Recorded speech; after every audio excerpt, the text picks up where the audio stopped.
Kaloor stadium നവീകരണത്തിൽ ഹൈക്കോടതിയിൽ പൊതുതാൽപര്യ ഹർജി. Tender വിളിക്കാതെ സ്റ്റേഡിയം സ്വകാര്യ സ്ഥാപനത്തിന് കൈമാറിയെന്നാണ് ആരോപണം. നിർമ്മാണത്തിന്റെ പേരിൽ മരങ്ങൾ മുറിച്ചു മാറ്റുന്നുവെന്നും ഹർജിയിൽ പറയുന്നു. പൊതുസ്വത്ത് നടപടിക്രമങ്ങൾ പാലിക്കാതെ സ്വകാര്യ സ്ഥാപനത്തിന് കൈമാറുന്നത് നിയമലംഘനമാണ്. സുതാര്യമായ ടെൻഡർ നടപടിക്രമങ്ങൾ പാലിക്കാൻ നിർദ്ദേശം നൽകണമെന്നും ആവശ്യം. അഭിഭാഷകനായ വിനായക് സച്ചിൻ ആണ് ഹൈക്കോടതിയെ സമീപിച്ചത്. കൂടുതൽ വിവരങ്ങളുമായി രേഷ്മ ബാബു ചേർന്നുണ്ട്. രേഷ്മ, എന്തൊക്കെയാണ് മറ്റു വിവരങ്ങൾ പുറത്തുവരുന്നത്?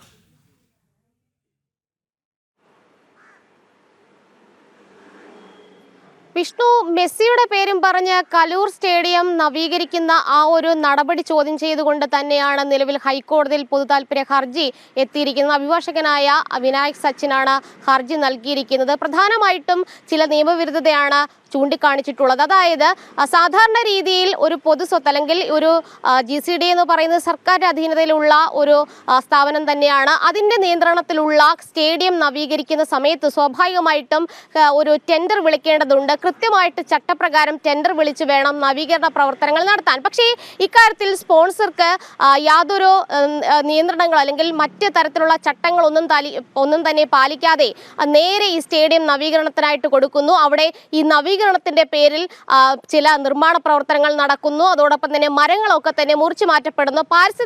പാരിസ്ഥിതികപരമായിട്ടുള്ള അനുമതിയോ മറ്റ് അനുമതികളോ ഒന്നും തന്നെ തേടാതെയാണ് ഇത്തരത്തിലുള്ള നവീകരണ പ്രവർത്തനങ്ങൾ കലൂർ രാജ്യാന്തര സ്റ്റേഡിയത്തിൽ നടക്കുന്നത്.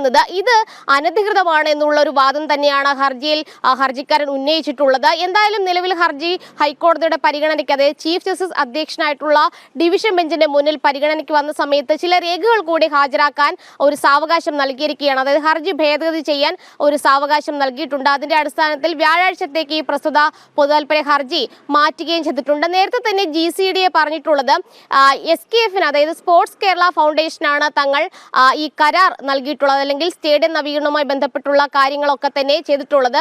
ഈ SKF ആണ് സ്പോൺസർക്ക് സ്റ്റേഡിയം കൈമാറിയത്. തങ്ങൾക്ക് യാതൊരു തരത്തിലും ബന്ധമില്ല എന്നുള്ളൊരു നിലപാട് തന്നെയായിരുന്നു GCD ചെയർമാൻ മാധ്യമങ്ങളോടക്കം പറഞ്ഞത്.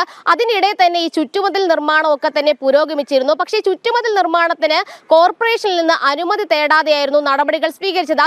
അതുകൊണ്ട് തന്നെ കോർപ്പറേഷനും GCD ഒക്കെ തന്നെ ചില പ്രശ്നങ്ങൾ ഉണ്ടായി.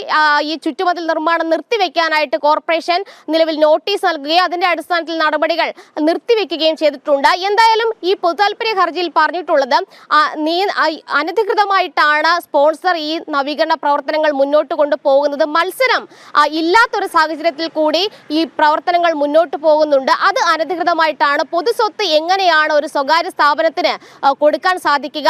അതിൽ യാതൊരു ചട്ടങ്ങളും പാലിച്ചിട്ടില്ല. അതുകൊണ്ട് തന്നെ ഇക്കാര്യത്തിൽ ഈ നിലവിലെ പ്രവർത്തനങ്ങളൊക്കെ തന്നെ നിർത്തിവെച്ചുകൊണ്ട് ഏതൊക്കെ കരാറുകളാണ് സ്പോൺസറുമായിട്ട് ഒപ്പിട്ടിട്ടുള്ളത് ഇത് സംബന്ധിച്ചുള്ള എല്ലാ രേഖകളും പുറത്തുവിടണമെന്നാവശ്യപ്പെട്ടുകൊണ്ട് തന്നെയാണ് ഈ ഹർജി എത്തിയിരിക്കുന്നത്. എന്തായാലും ഹർജി ഹൈക്കോടതി വ്യാഴാഴ്ച വീണ്ടും പരിഗണിക്കും.